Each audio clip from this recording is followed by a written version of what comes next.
College student Zhang Qing wanted to ask Professor Yi to be her tutor, but was ruthlessly rejected. Professor Yi thought that his idea of using modern concepts to analyze the history of ancient literature was very absurd, so Zhang Qing had to find another way. He signed up to participate in the science fiction literature online competition held by Tencent, and wanted to express his ideas in the form of novels. The theme is that if life is to be lived again, use modern ideas to collide with ancient systems, and guide readers to cherish the present and live for the good. Professor Yi was attracted by his novel idea. Zhang Qing was encouraged, and said with great interest that he had already written the first few chapters, but he still lacked a name. While thinking about it, he happened to see Liu Yuqing, an excerpt from the second edition of A Dream of Red Mansions, next to the bookshelf. The Yi talked about the world in the book to Professor Yi. If you lived your life again, would you be able to go through it without regrets? A modern young man with myasthenia gravis wakes up with his eyes open, but becomes a baby in a bamboo basket. He still retains all the memories of modern society in his mind, but he is besieged by killers in ancient costumes. When in doubt, a whole new world is on the way. The baby in the bamboo basket was the protagonist of the novel, Fan Xian, and the man in black who escaped from the dead, named Wu Zhu, was the servant of Fan Xian's deceased mother. Wu Zhu escaped from the pursuit with Fan Xian on his back, and reunited with Qin Pingping, the director of the Nanqing Overwatch Council, who came with the Black Cavalry. When Qin Pingping heard the news of Fan Xian's mother's death, he felt sad and painful in his heart. He wanted to bring Fan Xian back to the capital, but Wu Zhu no longer trusted anyone. Seeing that Wu Zhu insisted on taking Fan Xian away, Qin Pingping had no choice but to suggest that he went to Danzhou City and raise Fan Xian with the help of the old lady. In this way, Fan Xian was fostered in his hometown in Danzhou, and in a blink of an eye, he had grown into a little boy. There was also a little girl of the same age as him in the house, the eldest young lady Fan Ruoro, the direct descendant of the Fan house. The two grew up together since childhood and had a very good relationship. Fan Xian was smart since he was a child, with red lips and white teeth. He was very handsome, but because he was Master Fan's illegitimate son, the old lady treated him neither coldly nor warmly, and Master Fan even ignored him, and he was faced with a lot of hardships. On this day, when he and Ruoro went out to play and came back, they saw that the bolter Zhou was showing off his strength and teaching his maid. Fan Xian spoke out to stop it, but bolter Zhou ignored it at all, and even brought out the old lady and said it was his own responsibility. Fan Xian was very angry, rolled his eyes, ran into the room and brought a stool. He climbed onto the stool and stood, asking butler Zhou to come over. Butler Zhou approached in the fog, but was suddenly slapped by Fan Xian so hard that he even knocked out his teeth, leaving a blood-red slap on his face. There was a difference between master and servant. Butler Zhou suffered a big loss. He complained to the old lady during dinner. The old lady removed the maid from Fan Xian's yard and sent Ruoro back to the capital. This night, the moon was dark and the wind was high. A masked man in black sneaked into Fan Xian's room, only to find that Fan Xian, who was supposed to be asleep, was sitting on the bed, and kept saying that he had finally come. The man in black was at a loss, but Fan Xian was moved to say that Daddy finally came to see him. Only then did the man in black know that he had made a mistake. Fan Xian took the porcelain pillow on the bed and slammed it on the head of the man in black. Then he ran to find Wu Zhu from the grocery store next door to take care of the aftermath. It turned out that Wu Zhu sent him to Fan Mansion and did not leave, and had been secretly protecting him during his growing up. After Wu Zhu checked, he told Fan Xian indifferently that this person was not dead, and that he was not a bad person, but the manager of the third office of the Capital Inspection Institute. The next day, Fei Jie took Master Fan's letter to the old lady and officially became Fan Xian's teacher. Fei Jie looked wretched and behaved very inexplicably. He did not teach Fan Xian to read and write, nor did he practice martial arts and fitness, but took him to learn medicine and poison. The first lesson of studying medicine was to take Fan Xian to the mass graves late at night to dig graves and dissect the corpse. If he were an ordinary child, he would have been scared and crazy, but for Fan Xian, who had the soul of a modern adult, this was just a pediatrics. Besides, the place where he stayed the longest in his last life was the hospital. After dissecting the body overnight, Fan Xian went to Wuzhu to complain, and took the opportunity to inquire about his mother's deeds. Wuzhu just told his master's name is Yi Qingmei, and he refused to say more about the rest. Seeing this, Fan Xian had no choice but to give up, and asked about the infuriating secret book he had practiced. Wuzhu couldn't be infuriated, and naturally he didn't know how to practice. After thinking about it, he brought Fan Xian to the bamboo forest in the suburbs and decided to help Fan Xian exercise his skills by hitting. In this way, during the devilish training of the two teachers, Fan Xian grew up quickly. Being poisoned became a common occurrence, and he was accustomed to being beaten. Although Fei Jie acted absurdly, he was teaching Fan Xian sincerely, while Wu Zhu gave him wholehearted protection. These concerns filled Fan Xian's mature but empty heart. Time flies, and finally on this day, Fan Xian successfully used tonic to get Fei Jie in the trap. After all these years of getting along, the two were like father and son. For Fan Xian, in addition to Wu Zhu, he had another person whom he could trust with all his heart. On the occasion of parting, Fan Xian gave Fei Jie the gut surgery gloves he had painstakingly developed, and Fei Jie also gave him the waist badge of the procurator's procurator as explained by the dean. Back at Fan's house, the old lady saw Fan Xian's desolate appearance and comforted him that Fei Jie's departure was a good thing. As long as he was in Danzhou for one day, it would attract the attention of the people of the capital. If the Red Knight appears on the streets of Danzhou, then the real danger will come. After Fan Xian heard this, he sat at the gate every day, waiting for the red-armored knight to appear. Time is like water, white horses pass by, just wait, wait until he grows from a child to a handsome boy, and finally one day, a group of people wearing red armor appeared on the street. Lord Fan sent a red-armored knight to Danzhou to take Fan Xian to the capital, but the old lady refused without hesitation, and those people kept kneeling at the door. Fan Xian was very entangled when he saw this. He wanted Wu Zhu to give him an idea, but Wu Zhu said his master, Fan Xian's mother, had done business in the capital back then. Fan Xian continued to ask questions, but Wu Zhu couldn't remember clearly. Fan Xian asked him about the murderer of his mother. Wu Zhu confessed that he didn't know either. It was up to Fan Xian to decide whether to go to the capital to investigate the truth, or to stay in Danzhou and live in peace. During the meal, Butler Zhou told the old lady that the red-armored knights had been kneeling there and refused to even eat the food in the house. The old lady directly interrupted him but greeted Fan Xian for dinner, and made it clear that she didn't want to care about them. Butler Zhou had no idea what to do. Fan Xian didn't care about this. He stared at a plate of bamboo shoots on the dining table. When the old lady was about to put down her chopsticks, he quickly moved the bamboo shoots to him and asked Butler Zhou, where did he bring the bamboo shoots? Butler Zhou was very dissatisfied with Fan Xian's impolite behavior, and reluctantly replied that Lao Ah, who delivered the food, was ill, and the food was brought by his nephew. Fan Xian devoured it while asking, and swept away the entire dish in a few bites, then quickly retreated and ran out. As soon as he arrived in the yard, Fan Xian vomited out all the food he had just eaten. Only then did he realize that many of the maids and servants in the yard fell to the ground in pain and vomited. Lao Ha had been delivering food to the mansion for many years. Fan Xian guessed that he must be under coercion this time, but the red-armored knights didn't care so much and just wanted to arrest Lao Ha. Fan Xian proposed that if it was to tune the tiger away from the mountain, let them go back to protect the old lady and carry it alone. He will go to Lao Ha's house himself alone. In a courtyard, Fan Xian saw Lao Ha was tied to a post. Just as he was about to approach, he found that the courtyard door was slammed shut.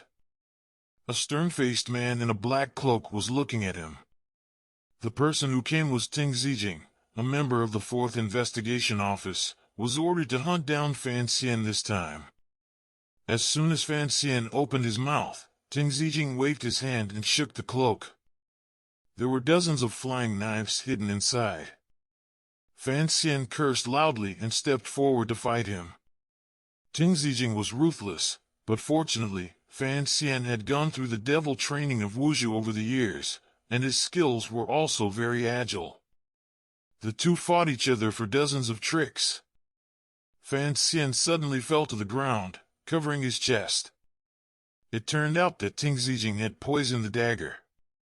Ting Zijing relaxed when he saw that Fan Xian was attacked, and asked Fan Xian why he didn't let those red-armored knights in. Fan Xian didn't answer, but just glanced at Lao Ha, who was on the side. Ting Zijing didn't expect that he would risk his own life for the sake of a food delivery person. He was about to come forward to kill Fan Xian, but found that he couldn't get his gong, and Fan Xian, who was weak, stood up at this moment. He was trained by Fei Jie since he was a child. He didn't know how much poison he took. Ordinary poison had no effect on him, and he also smeared poison on his dagger. Under the pressure of Fan Xian, Ting Zijing revealed that he had come to execute the traitors under the secret order of the Overwatch Council. Fan Xian was shocked when he heard the words. He took out the Tiz badge that Fei Jie had given him, and told Ting Zijing that he was just an illegitimate son of Fan's house, without power, and was not a traitor. There might be something wrong with this secret order. Ting Zijing also realized that something was wrong at this time. Fan Xian continued to ask, and learned that it was the butler Zhou who cooperated with Ting Zijing to poison the dishes. When Fan Xian returned to the mansion, he saw that the butler Zhou was bound and knelt in the hall. The butler Zhou was exposed, but he still plausibly said that everything he did was for the Fan family. He was sent by the second wife, Lu Ruyu, to stop Fan Xian returning to the capital to compete for property and disturb the family. Hearing the words, the old lady nodded. She got up and walked in front of Fan Xian, telling him to be ruthless when he grew up, and then asked the servants to break the butler Zhou's legs and throw him onto the fishing boat, so that he would not have to go ashore for the rest of his life. Butler Zhou did not realize until now that the old lady seemed to dislike Fan Xian for so many years, but she was actually protecting him. The old lady told Fan Xian that it was Lu Ruyu who sent a letter to Butler Zhou to cooperate with the murderer of the Investigation Institute, so that he would be put to death. Fan Xian had already made up his mind to go to the capital to investigate by himself. He had been hiding for so many years, but he still couldn't escape, so he simply went up to meet her. If it was really Lu Ruyu, he would show that he had no intention of competing for the family property. The old lady saw that he had already made a decision, and learned that he was leaving for the capital tomorrow. It turned out that the Fan Mansion had been haunted by killers since Fan Xian's childhood. Fan Xian was worried about the safety of the old lady, and led her indifferent to him. On the other hand, Ting Zijing also received an urgent order from the Inspection Institute, and found out that someone wanted to kill Fan Xian with the help of the Overwatch Council. In order to investigate the truth, Ting Zijing asked Fan Xian to pretend to kill him. Before leaving, Fan Xian went to say goodbye to Wuzhu and told him that he was going to the capital to find out the truth of his mother's murder, but he didn't want Wuzhu to continue to follow him and Wuzhu should live for himself. Fan Xian hoped that Wuzhu could also find what he wanted to do and lived his own life. Wuzhu felt that this sentence was very familiar. After thinking about it for a long time, he remembered that his master had said something similar. He found a box and told Fan Xian that it was what Miss left back then, and the thing he wanted to do most was to open it. But he didn't have the key. He didn't know what the box was, and Fan Xian couldn't open it with all his efforts. Therefore, Wuzhu decided to go into the capital to get the key back, but he would go first, and the two made an appointment to meet in the capital. The next day, Fan Xian bid farewell to the old lady and set off for the capital with the red-armored knight. On the way, Fan Xian accidentally found Ting Zijing disguised as a servant and sneaked into the convoy. Ting Zijing also told him that the red-armored knight had picked him up to get married. Fan Xian was surprised to hear that. The convoy walked for a few days, and the road was smooth. On this day, Ting Zijing suddenly ran into Fan Xian's carriage, and then a caravan approached him. Ting Zijing told Fan Xian that the caravan was disguised by the persons from the Overwatch Council, and Fan Xian accidentally discovered that Fei Jia was also among them. Fan Xian followed him secretly, and Fei Jia saw him too, so he secretly found an opportunity to meet him. Fei Jia told Fan Xian that he was sending Yin Bingyun to the Northern Qi spy station, and all of this was due to Fan Xian. It turned out that Ting Zijing was under the command of Yin Bingyun from the 4th Investigation Office, and people from the 4th Investigation Office attacked their own TIS. This responsibility must be taken by Yin Ruohai, and Yin Bingyun was Yin Ruohai's son. The dean was very angry about Fan Xian's incident, so he dismissed Yin Bingyun and asked him to go to Northern Qi to take over the spy network. Yin Bingyun quietly sent his subordinates to get back the TIS badge in Fan Xian's hand, but was blocked by Fei Jia. Yin Bingyun had to give up. After that, the journey went smoothly. Soon, Fan Xian and his party arrived in the capital. When they arrived at the gate of the city, Wang Qinian, the clerk of the Overwatch Council, suddenly stopped the motorcade. In order to cover Ting Zijing's entry to capital as soon as possible, Fan Xian had to take this advantage. Not long after entering Beijing, Ting Zijing said goodbye to Fan Xian, and reminded him that he was afraid that Lu Ryu would not let him enter the Massian so smoothly. The motorcade continued on its way. Fan Xian leaned out and stared at the bustling street scene. He didn't know that a group of women with disheveled clothes were waiting for him in a residential house not far away. This would ruin Fan Xian's reputation. Unexpectedly, the carriage suddenly stopped not far in front of the house. A simple and honest middle-aged man took the guards away and drove Fan Xian back to the house. All the women in the house had been captured and executed. Said to send Fan Xian back to the mansion, but the carriage went around in circles and stopped in front of the temple. The driver excused himself to leave in a hurry. Fan Xian got the letter out of the carriage and wanted to enter the temple to see, but was stopped by a cold-faced guard. The two exchanged palms. Fan Xian didn't want to cause trouble and was about to leave when the guard suddenly opened the door. The master of the house allowed him to enter the temple to worship, but only in the side hall. The cold-faced guard allowed Fan Xian to enter the temple. Fan Xian was worried that it was a trap, so he asked a few more questions. The man was very puzzled when he saw that Fan Xian didn't even know what the temple was. Fan Xian was not interested in these mythical stories and hesitated, but still went into the temple. As soon as he entered the temple, Fan Xian saw a group of sword-wielding guards guarding the courtyard. He had no choice but to enter the side hall. Looking left and right, he found that there was no ambush, and he was relieved. There were no gods in the side hall, but there were murals on the walls of temple showing people capturing giant beasts and passing on rituals. Fan Xian, who came from modern times, naturally didn't believe in these so-called gods. He picked up the fruit on the offering table and took a bite. He also muttered that if there is really a god, let him send a messenger to tell him why he had gone this way. As he was talking, the offering table suddenly moved, which frightened Fan Xian that the pears in his hands fell. When he hesitated to lift the tablecloth, he saw a beautiful little fairy looking at him in amazement with a chicken leg.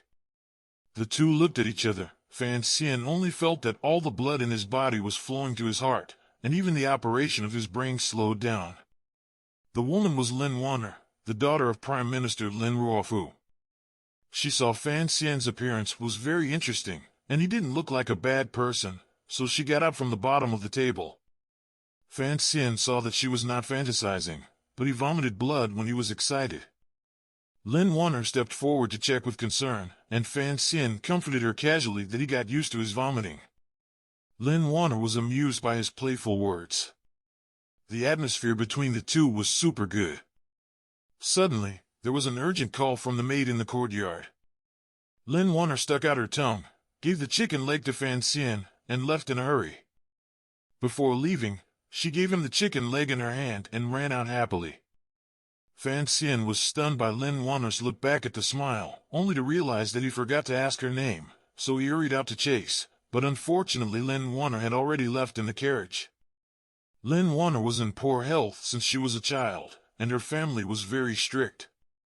Every time she came out, she would sneak out to play, but she didn't expect to meet Fan Xian this time. The maid understood her mood, but was also worried about her body. Sure enough, Lin Warner coughed up blood again when she was excited, but she couldn't help laughing again when she remembered what Fan Xian said just now. Emperor Qing returned to the palace after offering sacrifices to the temple. After the palace ceremony, he took the initiative to mention Fan Xian. He thought that there must be something wrong with Fan Xian being able to pass through the many dark posts beside the temple. Halfway through the journey, a team of guards in armor came rushing forward, and the Gongdian immediately had someone stop them. Emperor Qing asked the leader to answer. After the imperial army left, Emperor Qing's carriage stopped by the roadside. He casually asked Gongdian who was the young man who entered the temple. Gongdian reported that it was Fan Xian, the illegitimate son of the minister Fan raised up in Danzhou City. Only then did he realize that Fan Xian was able to enter the temple, probably because of Emperor Qing's arrangement. Emperor Qing asked Gongdian again, why did he let Fan Xian in, and who was the one who put a maid on the way into the city to ruin Fan Xian's reputation? Gongdian answered one by one hesitantly. Finally, Emperor Qing asked him calmly if he liked the paintings that the crown prince gave him. Gongdian was so shocked that he broke out in a cold sweat. The driver took Fan Xian to the door of the Fan mansion. Fan Xian got out of the carriage and knocked on the door, but there was no response. After a while, a maid opened the side door and greeted him to go in. The maid told him that the master had not returned to the mansion, and this was the second lady's arrangement. Fan Xian didn't look for trouble. He followed the maid into the house with a good temper, but found that everyone on the way was very careful. After inquiring, he found out that the second lady was taking a nap. This second lady was taking a nap in the backyard, and no one in the whole mansion dared to speak, and her power in the Fan mansion was evident. At this time, a young man in silk clothes chased the accountant with a stick and ran out. Seeing his flamboyant appearance, Fan Xian could also guess that this man must be the second lady's precious son, Fan Xizha. Fan Xizha didn't ask who he was when he saw Fan Xian, but asked him unceremoniously if he knew who he was, and asked him to open the box in his hand to show him. Fan Xian didn't get angry but laughed when he heard the words, and let him try it himself. On the other hand, the second lady learned that Fan Xian had entered the mansion, and specially ordered the servants to take him to the courtyard and wait until she woke up. Fan Xizha seemed to be domineering and arrogant, but in fact he had no sense of government. He couldn't open Fan Xian's box after a long time. Fan Xian teased him amusingly. If he let the servants beat him to death, would the servants listen or not? Fan Xizha thought stupidly for a long time, but he was dazed by him. Fan Xian followed the maid all the way to the inner courtyard, but was told that the second lady was taking a nap and asked him to wait here. He knew that this was the second lady's disapproval, but there was no objection on the face. Gongdian brought a few paintings and calligraphy to meet the princely Chengqian. The prince saw that Gongdian was very friendly, but Gongdian tore up his favorite paintings and calligraphy in front of him, and asked the prince to take back the gifts he had given to him. The prince's face gradually darkened, and Gongdian felt distressed and afraid. He told the prince one by one what happened today. He was afraid that Emperor Qing was dissatisfied with his private dealings with him, and he also stated that he no longer liked the paintings and calligraphy. Although the prince was angry, but had no choice but to withdraw the calligraphy and painting. The second lady got up from a nap and asked about Fan Xian's situation. Unexpectedly, she learned that Fan Xian had also moved a chair to sleep in the yard. She went out to wake him up angrily, accusing Fan Xian of not being polite, but Fan Xian politely followed her. At this time, Fan Xizha, who had reacted, came to Fan Xian with a stick to settle the account. The second lady deliberately avoided the situation. Once Fan Xian and Fan Xizha fought, Fan Xian would fall into the trap. Fan Xian didn't feel panic. He sat down leisurely to watch Fan Xizha toss. Just when Fan Xi was out of breath and wanted to do something, Fan Ruoro arrived in time to stop him. Fan Ruoro was the eldest young lady in the house, and she had been in charge of Fantasia since she was a child. When Fantasia saw her, it was like a mouse meeting a cat, so he had to honestly apologize to Fan Xian and admit his mistake.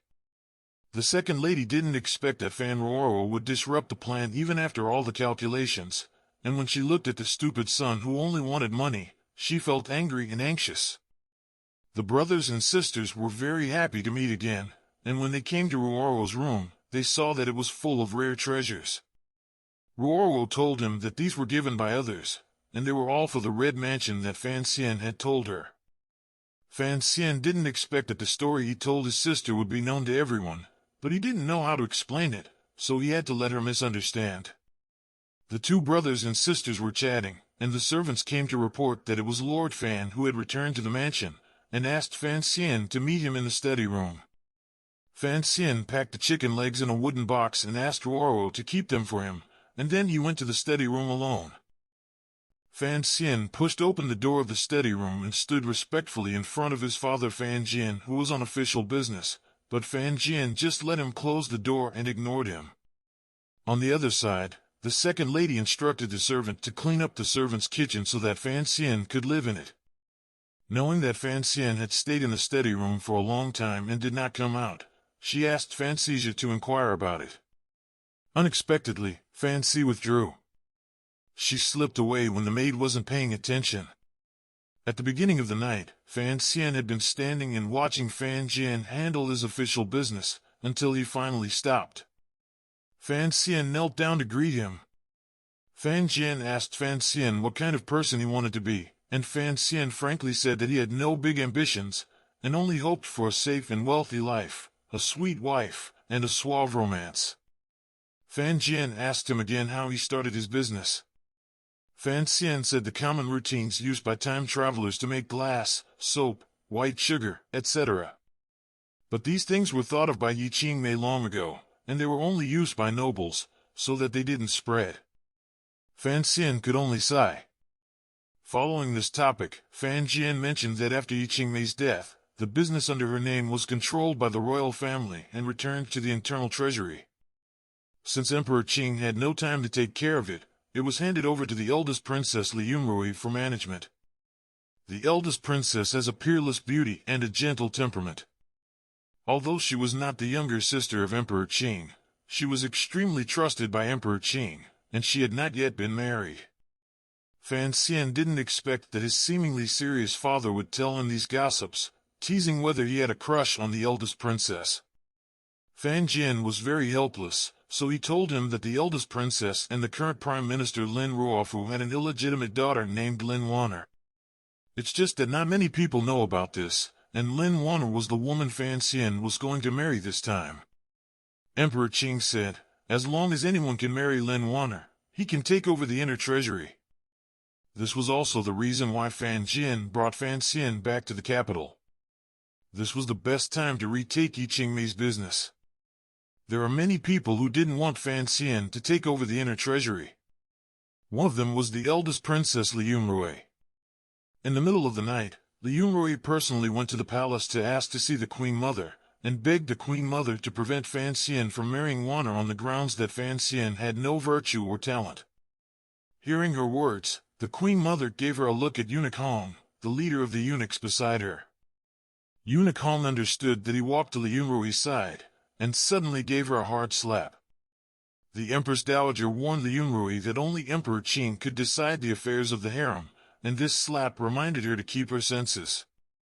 Fan Xian thought that the marriage would not be possible if the eldest princess did not agree, but Fan Jian told him that the eldest princess could not decide Lin Wanner's marriage, and only Emperor Qing could decide this matter. Emperor Qing had 4 sons.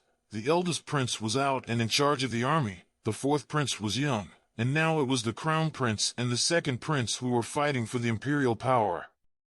The eldest princess has always supported the prince's lineage, and Emperor Qing could never let the royal family's financial power be in the hands of the prince, so he decided to change the person in power. This was probably the reason why Fan Xian Danzhou was assassinated.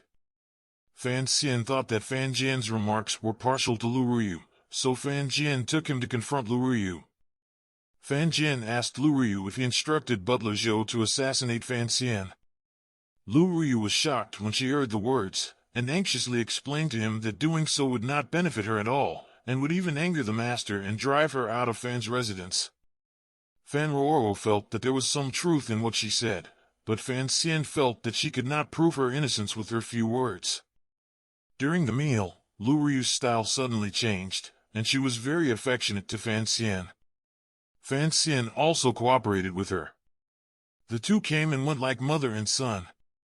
Fan Xizha was very puzzled when he saw this scene, and quietly asked Ruoro about the situation. Hearing that Fan Jian suspected that his mother was going to kill Fan Xian, the chopsticks in his hand were frightened. When the eldest princess left the Queen Mother's palace, Gong Dian came to announce her to see Emperor Qing. When the eldest princess saw Emperor Qing, she knelt down and admitted that she didn't want her to marry Fan Xian. Emperor Qing accused her of not saying something directly, and why sending someone to ruin Fan Xian's reputation. The eldest princess said that she didn't know what Emperor Qing was talking about, so Emperor Qing asked Gong Dian to investigate the situation. After a while, Gong Dian found out and reported back. Today, it was Han and Visher who went out of the palace to purchase, but she had committed suicide. Emperor Qing was not shocked when he heard the words, but asked the eldest princess to stay and wait for others. After a long time, the crown prince Li Qingqian came in a hurry. He opened his mouth and directly admitted that the matter of the palace maid was arranged by him. The eldest princess sat on the chair calmly. Emperor Qing laughed and scolded the eldest princess for not admitting anything. Power grabs were inevitable, but they cannot lose their bottom line, let alone use such despicable methods to destroy the foundation of the royal family. After that, he threw the list of his dismissed officials to him, and let the two leave together. After the meal, Ruoro and Fan Xizha took their leave, and Fan Xian took Lu Ryu in his arms and wanted to leave, but Fan Jian left Fan Xian alone. He knew that Fan Xian secretly had Ting Zijing to help him enter the capital, and told him to be cautious in the capital. He took out a sea arrest document from his arms. Fan Xian opened it and found that it was Ting Zijing. Fan Jian told him to be careful of the crown prince and stay away from the people in the inspection institute. He also mentioned that her mother was killed by someone, and the reason why he stayed in Danzhou was to protect him. As for the marriage with Lin Wanner, let him not worry. Fan Xian heard that Fan Jian's words were all about inner treasury internally and externally. His heart was stuffy. He directly stated that he was a living person with flesh and blood. That internal treasury might be very important to Fan Jian, but he already had someone he liked, and he would not use his life to a business name. The eldest princess looked at the list and understood that Emperor Qing did not prevent the crown prince from fighting for power, but only warned him not to cross the bottom line of military power and official governance. She heard that Fan Xian used a pseudonym and wrote a novel titled The Red Chamber, and she planned to start from which Fan Xian was most famous at. Fan Xian returned to the room, and saw many servants cleaning the room. He tried to persuade them to go back and have a rest, but they felt confused. So Fan Xian pretended to be angry to frighten them away. Ting Zijing sneaked into Fan Xian's room in the middle night. Before he could see Fan Xian, he bumped into Fan Xizha. In panic, he had to hide on the bed. Fan Xizha didn't pay too much attention, and bluntly said that he shouldn't treat him like that today, and even asked him to go to a restaurant for dinner tomorrow. As soon as Ting Zijing came out, Fan Xizha was back again. Ting Zijing was shocked and pretended to be working. Fortunately, Fan Xian suddenly appeared and said that Ting Zijing was the guard who protected him during the journey of entering the capital. Fan Xian handed the sea arrest document to Ting Zijing. He didn't understand why a person like him would be admitted by the Supervision Bureau.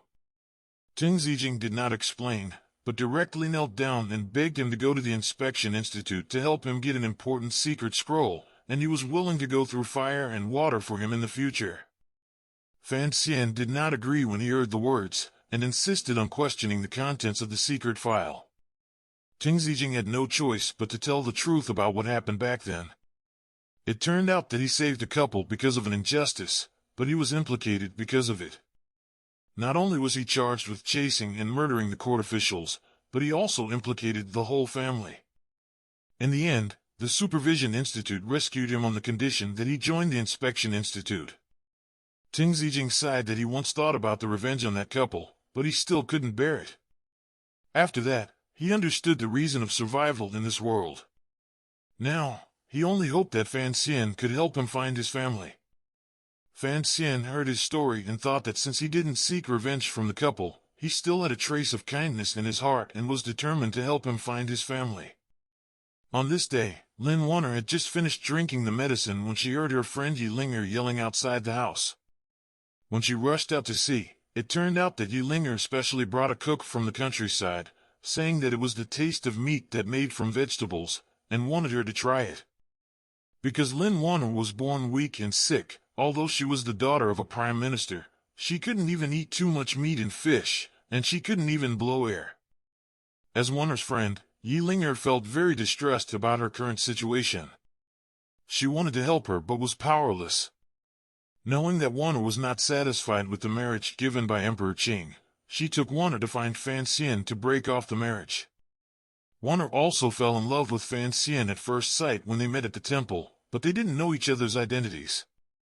Yilinger took her to find Fan Xian, because she insisted in her heart that the person Warner wanted to marry in the future must be someone Warner liked.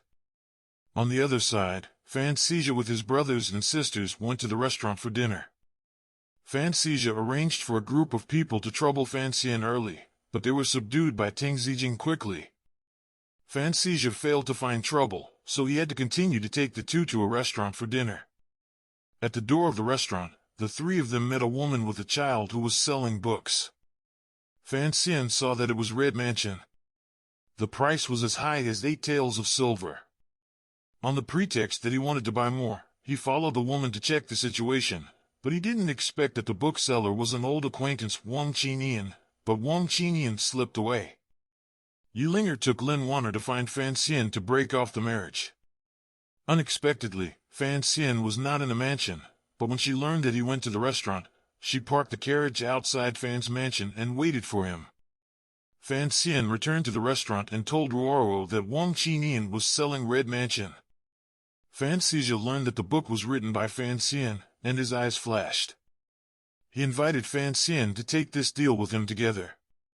Fan Xian saw that although Fan Xizha loved money, he didn't use it for sensuality, but simply liked doing business. Fan Xian's impression on Fan Xizha changed a lot. The three were drinking tea and chatting when a group of people suddenly rushed in on the street, led by Guobaoquan, the son of the Minister of Rights. Not only did Guobaoquan drive away the woman who sold the book, but he also publicly accused the Red Mansion of being a superficial book and threatened to ban the book. Hearing this, Fan Xian hadn't done much yet. Fan Xizha suddenly rushed downstairs excitedly. He thought that since so many people read Red Mansion, there must be some reasons. One person squeezed out from the crowd and helped Guobaoquan. Ruo told Fan Xian that this person was his own way, a well-known talent in the capital. Fan Xian understood that this person was actually trying to show affection to the crown prince behind Guobaoquan. Seeing that Fan Xizha was speechless by the two of them, and was even beaten, Fan Xian finally stopped watching. He went downstairs to rescue Fan Xizha, beat Guobaoquan's servants with his domineering true energy, and knocked Guobaoquan away in a few words. The two were speechless. At this moment, Prince Jing's heir, Li Hongcheng, who had been hiding by the side, came out. He praised Fan Xian and invited them to attend the poetry party in the mansion tomorrow. Fan Xian knew that this was their goal, so he had no choice but to accept it. On the way back, Fan Xian asked Fan Xizha why he rushed downstairs just now. Fan Xizha answered without hesitation that it was because Guobaoquan wanted to cut off his own fortune. Fan Xian saw that this stupid younger brother seemed to be arrogant and domineering, but his temperament was not bad, so he agreed with Fan Xizha that he will do this business together with him. On the way back, Fan Xian planned to make a secret trip to the Inspection Institute. He asked Ruoro and Fan Xizha to cover him and got out of the carriage.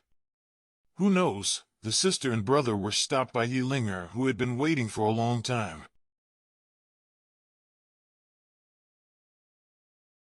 Yilinger stopped Fan Ruoro and wanted Fan Xian to come out for a talk with Lin Warner. Ruoro was anxious in her heart, but her face was calm and wanted to refuse on the grounds that Fan Xian was ill. Lin Warner also came forward to invite Fan Xian to get out of the carriage.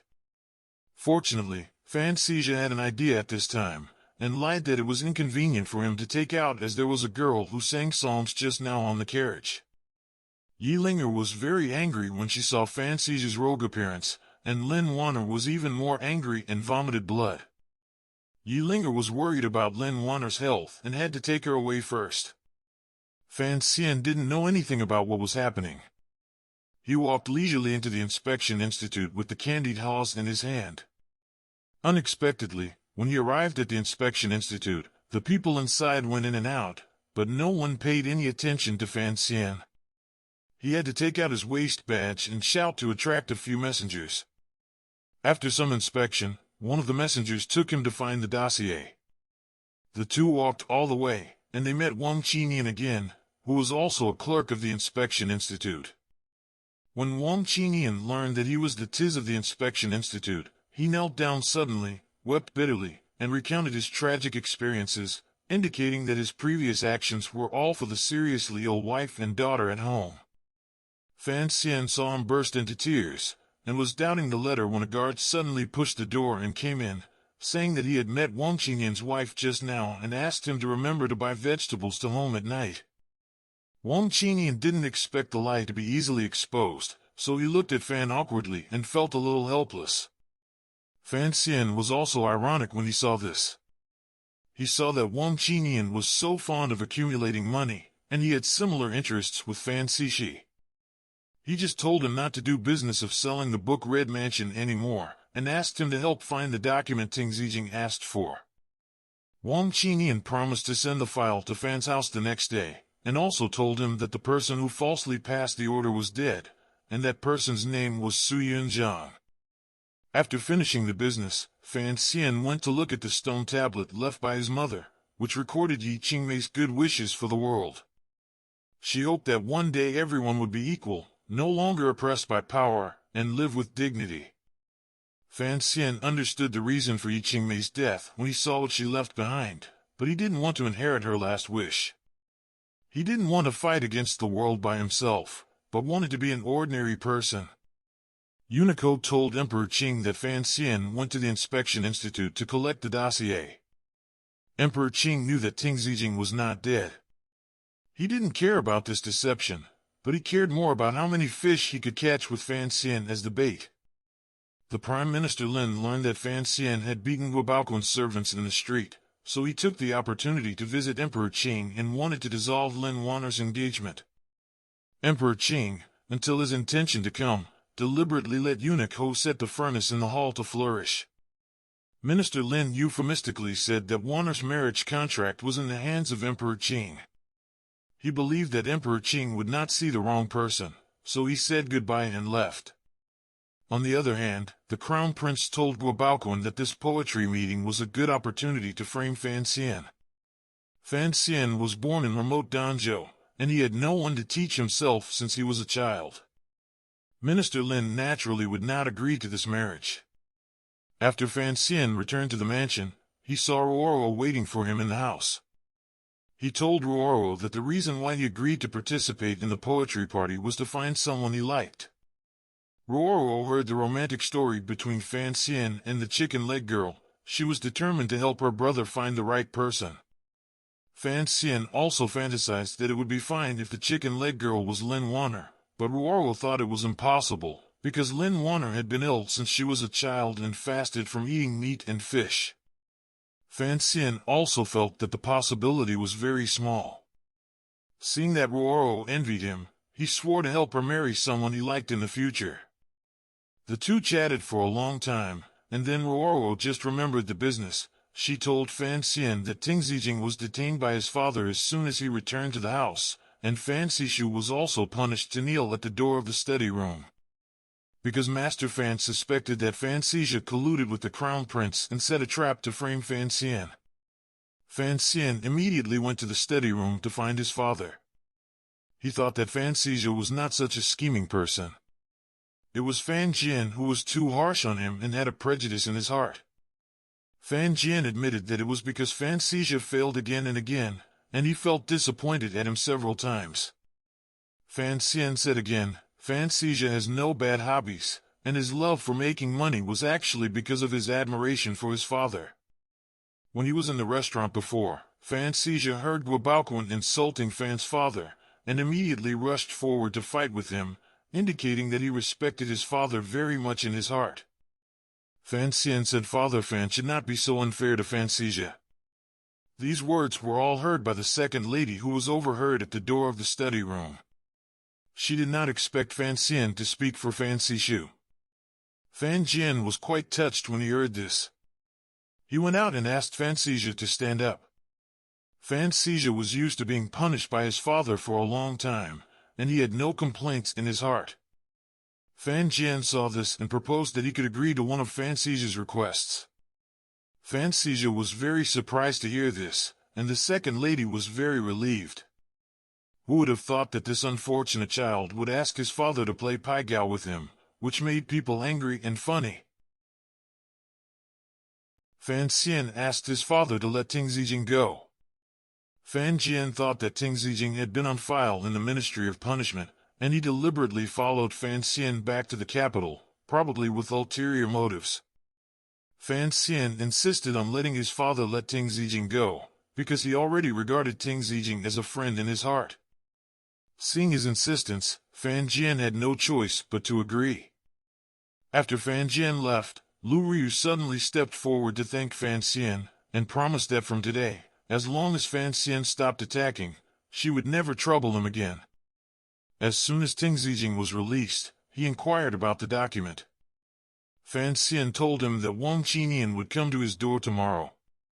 Ting Zijing was very grateful and offered to help Fan Xian kill someone to pay back his favor. Fan Xian was angry and funny. He had to let Ting Zijing save it first and talk about it later.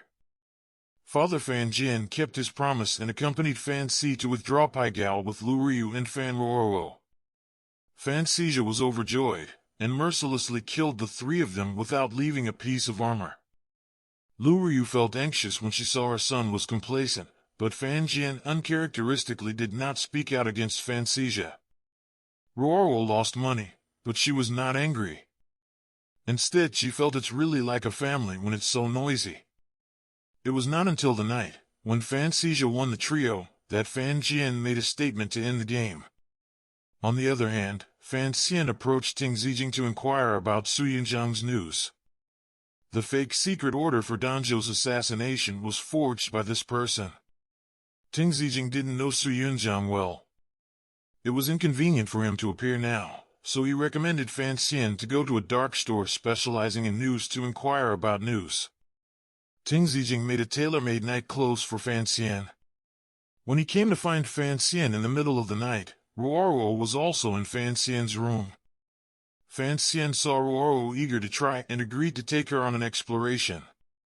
When they were near the dark stack, Ting Zijing stopped Ruoruo and let Fan Xian, who had changed into night clothes, go in alone.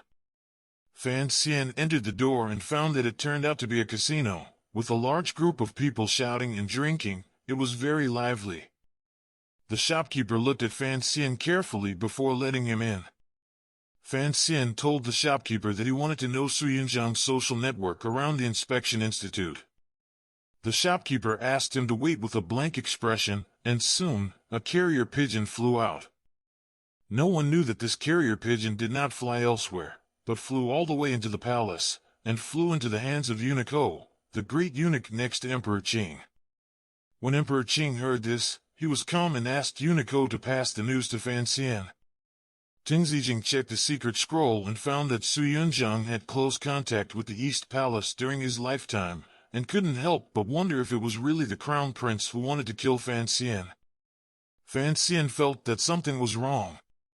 Wang Qinian had told him that the Su Yunjiang case was supervised by the dean himself, and that the case file should be the top secret. With the power of the Inspection Institute in the capital, such a top-secret case file should not be so easily bought by him. He was afraid there was a fraud in it. The three quickly returned to the dark stack, but the dark stack was already empty. Fan Xian had a vague feeling that since he came to the capital, The crown prince was provoking him, and Prince Jing invited him to participate in the poetry party. The truth of the assassination was clearly revealed, and everything happened one after another, as if there was a big hand behind everything manipulating everything, pushing him to the cusp of the storm. He didn't know that all this was Emperor Qing's test for him. Soon, it was the day that Prince Jing held a poetry party. Prince Jing personally waited for the Fan Roro and Fan Xian at the door. Fan Xian, regardless of Prince Jing's conspiracy, deliberately changed his clothes when he met the girl with chicken legs, and set out to find the lover of his dreams wholeheartedly. Seeing that he was late, Guabaoquan deliberately provoked a provocation, put forward a poem, and threatened to humiliate Fan Xian in public. His own way also fanned the flames, and he was arrogant. Fan Xian was reluctant to be in the limelight, but he was forced to do so. He refused the two of them to write a poem in 10 steps. Instead, he proposed that he would only write one poem. If they could have one poem defeating his poem, he would not write poems for the rest of his life. Otherwise, they would not write poems anymore. Guabaoquan thought Fan Xian could only make one poem, so they agreed without hesitation. Fan Xian may not understand poetry and books, but what lived in his body was a soul from the modern age. Copying a poem casually would be a masterpiece through the ages. Fan Xian rolled his eyes, picked up a pen and wrote Du Fu's masterpiece Ascension to the Heights. The poet left full of literati in the capital far behind, let alone Guabaoquan. After writing the poem, Fan Xian went to the backyard on the excuse of abdominal pain. When he came out of the latrine leisurely, he suddenly felt a chill behind his back, and a ray of sword light stabbed him fiercely. Fan Xian turned over and made a move with the man. A male voice interrupted the fight. Fan Xian heard the sound and looked over, and there was a young man in azure clothes standing with his arms folded, dressed in a low-key and luxurious way, but his brows were fierce. The second prince, Li Chengzi, had been waiting for him for a long time. Li Chengzi bluntly stated that Fan Xian was at odds with the prince, so he planned to kill Fan Xian and use his corpse to reconcile his relationship with the crown prince. As soon as he finished speaking, the guard Xie Baian's sword had fallen on Fan Xian's neck, but Fan Xian was not afraid at all, and even picked up a bunch of grapes from the table and ate it. Not to mention killing 100 Fan Xian would not bring the two brothers who were fighting for the throne back together. Even if the second prince wanted to kill him, he would not use such a reckless method here. On the other hand, Unico received the news, and hurriedly passed the news of Fan Xian's masterpiece and the second prince's private meeting with Fan Xian in the backyard to Emperor Qing. When Emperor Qing learned that the crown prince was with the eldest princess, he asked Unico to pass the news to them. When the crown prince learned of this, he knew that his plan to suppress Fan Xian by using the poetry party was in vain, and his face sank.